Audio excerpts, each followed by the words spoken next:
Welcome to Mastering the Attention Economy podcast. I'm your host, Ari Lewis. Twice a week, we interview entrepreneurs, executives, and industry leaders on how to break through the noise and capture the audience's attention. Today's guest is Kruse. Carol is the former CMO of ESPN, former VP of Global Digital Marketing at Coca-Cola, and former CMO of Cambria Health Solutions. Currently, she sits on the board of Valvoline and is the president of the Portland chapter of the CMO Club. Happy to be here. So, I'm really glad to have you on. We got introduced through a mutual friend. Besides, your illustrious career, former CMO of ESPN, you were at Coca-Cola where you helped manage, Coke Rewards, which I don't know how many people are familiar with that, but I was a big collector of the bottle caps. And then you worked as a CMO of a $10 billion nonprofit. But your big expertise is, in human-centered design, and that's sort of, where you help think about transformation of these companies. Can you talk more about what that word means and, how you applied that to some of the companies you've worked at in the past? Yeah, absolutely. It's a topic I'm pretty passionate about. Human-centered design, design thinking, consumer experience design. It's really human-centered design is a true process that you follow. And then, so people formally do human-centered design, and companies like Ziba Design and IDEO follow that. But you can also do a modified version. And the idea, frankly, is for any product design or any experience design, you can and should not just do a bunch of consumer research and then, okay, I got these insights, I've designed the whole product, the whole experience, and then maybe before I launch it, I might test it again with my target consumer. And then you get what I call that oh shit moment. We didn't actually do it very well, but we got to launch on September 15th, right? So the idea of human-centered design is you're getting input, you're doing really quick prototyping. I mean, rough and dirty.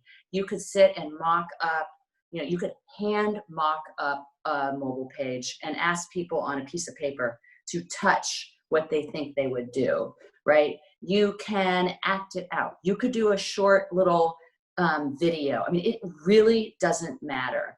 People have this ability to respond to what you put in front of them. You don't really want to ask them questions of what they would want. You want to watch them kind of going through your product or your experience, or talk about when I'm not sure what to do. Right? Because otherwise, a lot of times if you ask too many questions, you kind of lead the witness to what you want.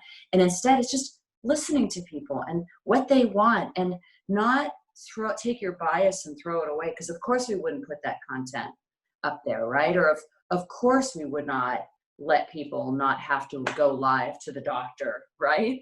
There's a zillion things, and it's really trying to get at what people would prefer to do naturally, and make your product or experience work that way, right? So much of what we do, we have to change our behavior. We have to go through extra efforts that aren't intuitive for us. And then when we get frustrated and stop, people who own that product experience are like, why aren't people reusing my product, right? Why are people dropping on this page of the website? I mean, that's like the most. Why didn't people keep using my app? Or why are they turning off the notifications? I mean, there's a zillion things.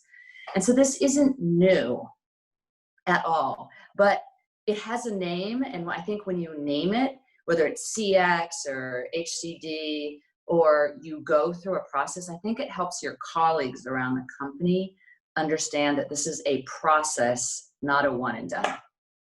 Yeah, that's a great point. And I'm really reminded of like that Henry Ford quote of if you ask people, what they wanted, they would have said faster horses, and right. They wouldn't have thought about the car.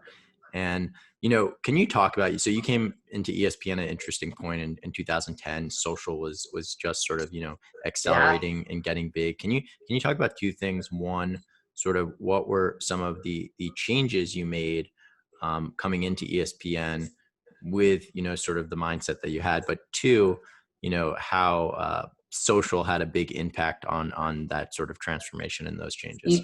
Yeah, absolutely. So first of all, I'm going to start.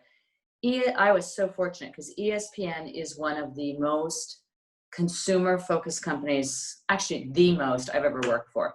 The mission of the company is serving sports fans anytime, anywhere.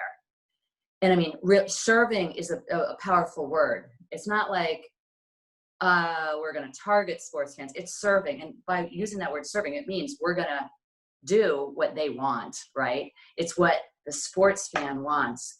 And it's probably not every company where if you're in a big meeting around a table or on a Zoom call now, people go like this.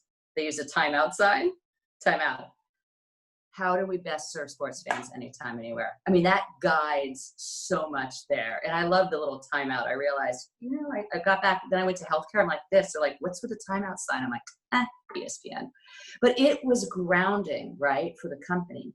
And so when social came out, there was a lot of discussion about what content would we put out on social. Because, to watch ESPN, you need to be a cable subscriber. Or now they're starting a bit of a DTC effort if you don't have a cable subscription.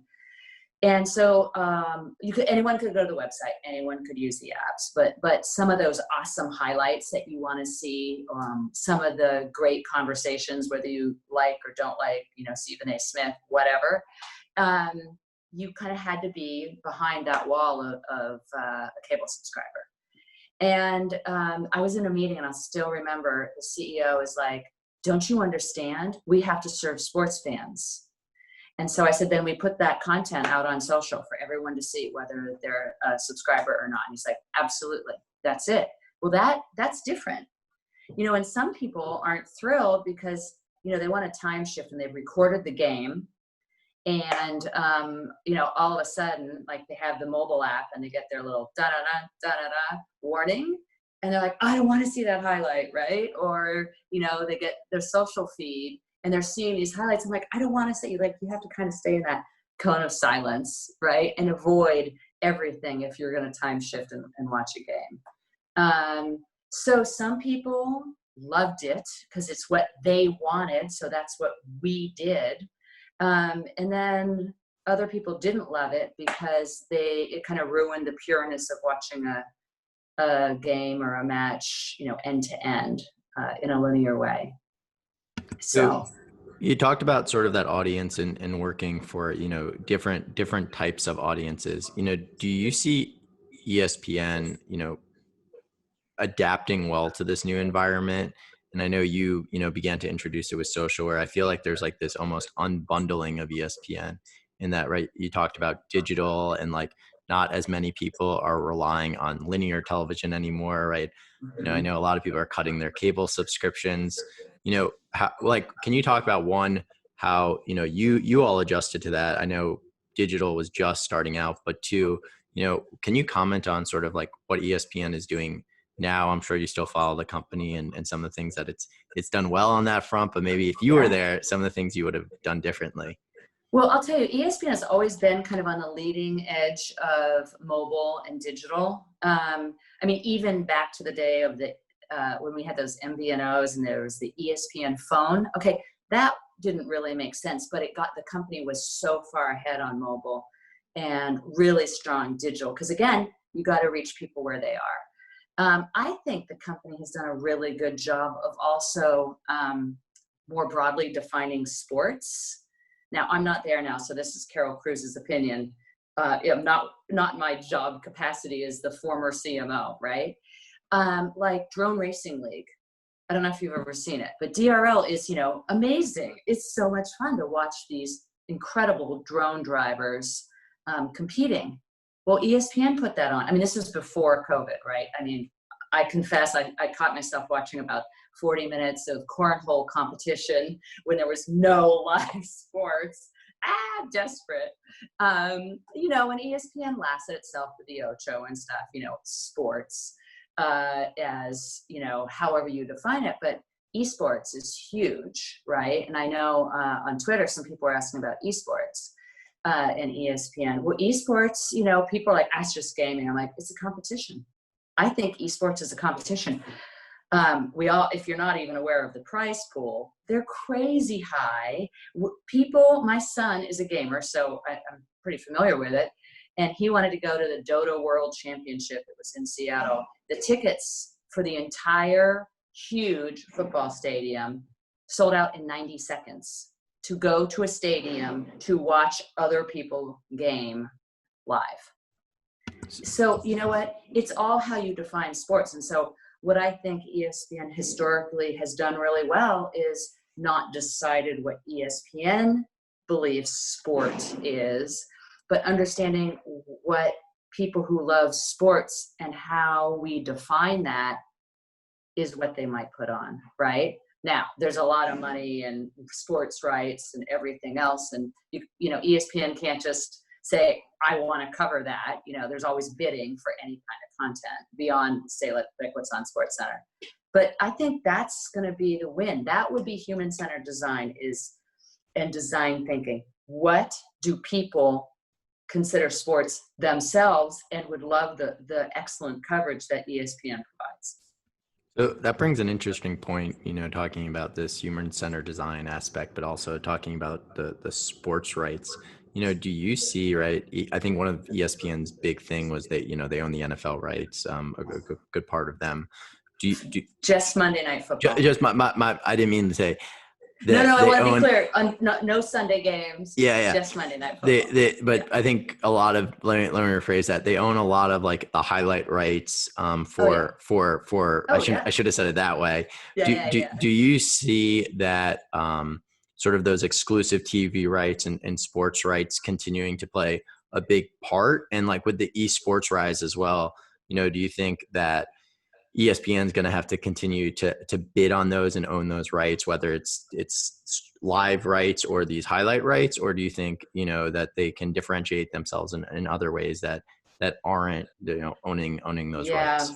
Boy, sports rights, that's a whole masterclass. And my former colleagues at ESPN would talk about that, because it's a bidding war. It is a bidding war, and some leagues only want the highest price. They don't necessarily care as much about the quality of coverage. They want the highest price. Other leagues want the best, right? It really depends. And that's why you see sports rights. Some companies will let a sport go because viewership is really down, right? Or advertisers don't really want to associate with that sport. And so they don't want to have their ads running in that sport. Well, then how do I monetize? Because remember, these broadcasters pay a ton of money for the right to air that game or the highlights. You have to recap that investment through advertising. And so if the sport is declining in popularity, where I'll say like golf is a declining in popularity sport, how do you make up the money you still have invested? Because the broadcaster pays the rights and the cost of production, which is significant. So it's always going to be a negotiating and an open market. And frankly, I think that's the best way. Because sometimes you're really bummed when you don't, like when ESPN no longer got World Cup, the World Cup soccer matches, everyone was disappointed, but the company had bid at the absolute max that would make any kind of financial sense, right? And so a lot of times you're trying to make a decision of your heart and what you love and what the company thinks you could do better than anyone else, and the financial reality. It's a business. I mean, you know, it is a business. And eSports used to be not a business, and they're trying to keep it not quite as business-like, but you know, money corrupts. It's hard not to kind of sell your soul a little bit into the business of sports. Now, I'm not aware that cornhole has done that yet. I think that's pretty open still. So, you know, that's a sort of a good point on you know, human-centered design and talking about what the audience is interested in. Do you see sort of these traditional sports rights, like, you know, Major League Baseball? I know there's been less interest in it over the past 10, 20 years. And that was, I know, probably happening when you were there. How does that reflect sort of the marketing that ESPN is doing to the consumer, in terms of, are they trying to guide them towards one sport over another sport? You know, I know ESPN has previously been criticized at times for like their eSports coverage. you know, do you think that it's important for ESPN to play like a biased role in saying, okay, we want to encourage people to watch esports, or do you think they're sort of a neutral observer and they're just, you know, trying to produce the best coverage they want to produce? Well, I'd say any network who has paid the sports rights and the production costs wants people to watch everything you air, right? That's why a lot like ESPN has ESPN, ESPN2, ESPNU, right? I mean, because there was so much content that there were different sports for different people. And as the marketing team, we wanted people to watch whatever they wanted to watch, but we wanted to watch it on TV, on the website. We wanted people to have the app. We wanted people to play their fantasy, whichever sport they like, fantasy football, using ESPN. And so we were really a franchise model, right? I kind of don't care which you watch, and most people watch sports across multiple devices, as long as you come to ESPN. That's what we wanted. So then the focus is really on best production, best talent. I mean, and you know, you balance star power versus who's a really awesome analyst. You know, some people are great athletes, they're not the best talking head on TV, so you balance that. But this is now, I'm going to say the leagues should be following some human-centered design, and I'm going to pick on the MLB. And for me, a great afternoon is a hot dog and a beer and watching a baseball game. I love it. Watching on TV, I have to time shift, and we fast forward. It's so slow, my God. And the game has gotten longer, right? I'm actually kind of hoping some of these abbreviated schedules and seasons, and you know, some of the things they've done around pitching and the MLB, and you can't keep changing your pitchers, will stick, because the sport is killing itself. Younger people don't want to watch 3 hours of NFL, and the most rabid NFL fan still has a hard time watching what used to be 3, which is now 4 hours, right? Too much time. And it isn't the commercial breaks, it's the filler, it's the timeouts, it's reviewing every call. I mean, it's painful. The leagues are actually killing themselves and should be following some human-centered design and understanding what people want. People want faster, right? Yeah, I totally agree with that. And I'm a big soccer fan, and like that's what, you know, I love about soccer is I think Yes. one of the few things they get right. Well, and then, you know, we watch, we watch a lot of college football, but we also watch tons of soccer, or what I call football, not soccer. But anyway, you know, the review, should there be reviews? It's just, you know, in the game of soccer, there's no, whatever's called on the field goes. Right now, they're starting to do some reviews, and there's a slippery slope. There's so many different camps. But you know what? Human-centered design would say we should talk to a lot of people and understand what they want, and understand maybe how we could do that. Right? I mean, that's the difference. And when the leagues get too big and too powerful, and sometimes it's getting greedy for more money, that's hard. That's where MLB should seriously hire Ziba Design, hire IDEO, hire someone to take a fresh look at what the fans' experience is. I mean, even fans aren't watching that much. Yeah. That's a really good point. And sort of, you know, I don't know if you watch rugby, but I think rugby does a good job of, you know, doing that balance with the video review and the little commercial breaks. But as we begin to wrap things up, you know, my final question that I always ask folks is, if you were starting at ESPN over, you know, and it's 2010, you know, what is like one thing you might have done differently, or like that one big takeaway lesson that you've learned, you know, knowing what you know now? I think what I actually would have done is gotten more input in the social world of how we wanted to represent ourselves in social. Because the social, where we could control the message, couldn't control all the comments, but could control the message, was okay. But then, you know, it's like, well, we weren't paying attention to Reddit, say, right? Well, guess what? That's a free-for-all, man, right? How do we like that? Could we stop it or not? Okay, we expect that, so don't freak out when someone says something. Do we address what's going on in some of the other social channels besides the big mainstream ones. So I think that's one of those things, is trying to anticipate, and you can't control social. That's what people get uncomfortable with, right? You can control what you put on TV. You can control what you put on your website or app. Social people are going to hate. And you know what? People are going to hate. And we did have a review board, an editorial review board. And it was a lot of the writers, the production folks, right? Talent. I was there representing marketing. The PR folks were there, of how are we going to address these things? But we did not probably get as far ahead as we might have, because most people we used to still being able to kind of control the message. Yeah, no, really appreciate that. I think that's Yeah, a great answer. But Kara, I want to say thanks so much for joining me. Really enjoyed the conversation today, and hopefully we can do this again in the future. I think there's probably some other absolutely. topics to discuss. Yeah, well, and I hope your listeners will check out Human-Centered Design. I mean, you can literally Google it. And I actually took a Stanford class online. I took a 6-week class online. But now there's so much out there as well to just learn and try to bring some of that thinking into your company. And if you're a marketer, I think it should sit in marketing, but also in partnership with product. It's good. Yeah, so it's powerful. It lets you have conversations internally that sometimes you've had to have a hard time having, and it really grounds people in what people want and what your target consumer wants. So if folks want to find you or hire you potentially to talk about human-centered design, where would they find you? LinkedIn, Twitter. Got it. I will, and I'll put the link in the description so they can add you.